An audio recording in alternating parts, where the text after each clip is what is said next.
Hello everyone, how are you guys? I hope you all are doing good.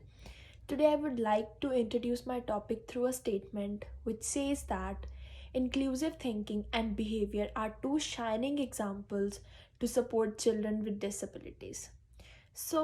By this statement, you might have become aware of my topic today, and you might have started thinking that I have chosen a very common topic.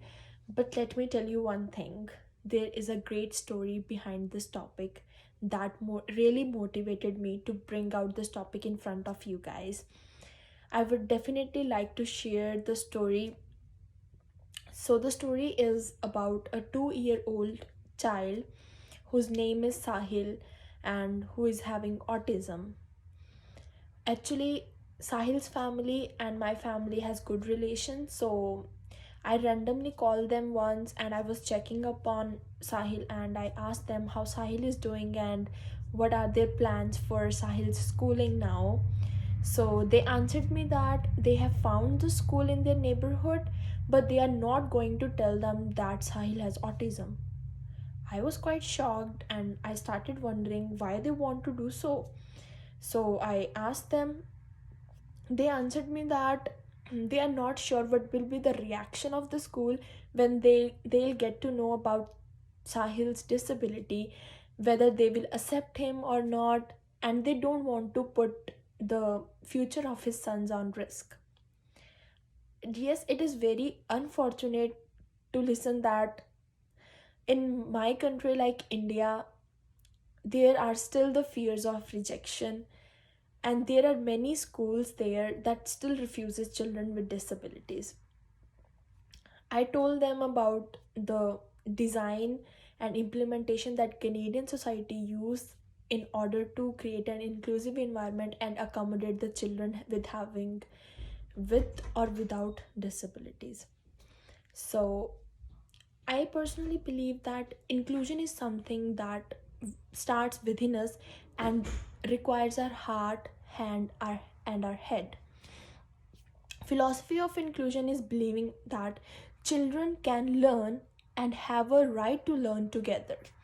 So, being an ECE, it is our attitude, our values, our beliefs which are reflected in our professional practices, and that helps us to create the best learning environment for every kind of learner.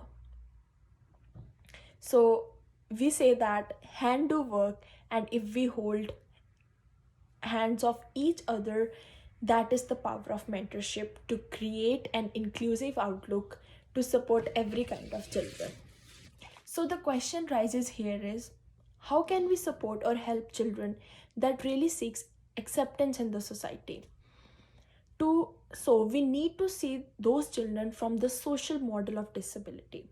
So I think most of us are aware about this social model of disability, but just a little recap that it focuses on elimination of barriers that exist in the society and prevents disabled children to be an equal part of the society. We need to adopt the inclusive approach in our early childhood settings to make things easily accessible for children. For instance, if there is a child who is visually impaired and he want to read the story like other children, what we can do in this case as an ECE, we can provide him the full text recordings of that storybook, and he can sit with all other children and listen that text recordings and can enjoy the story with the company of other children.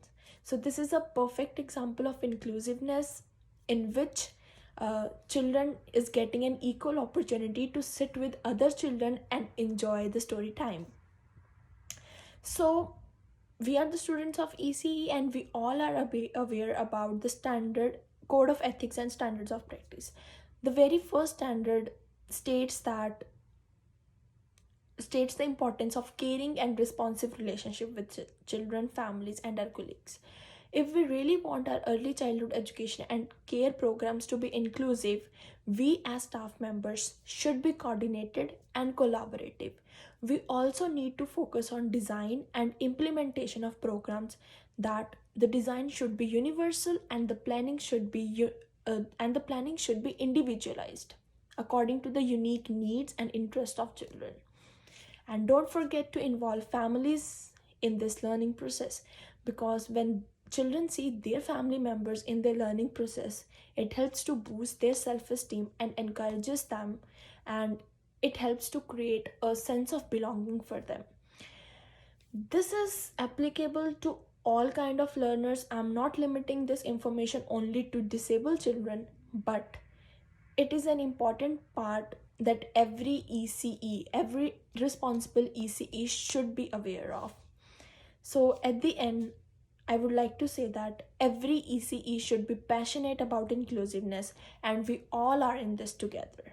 And if we do it together, nothing will stop us to prove that inclusiveness is possible, and we all are in it and we will win it. Thank you.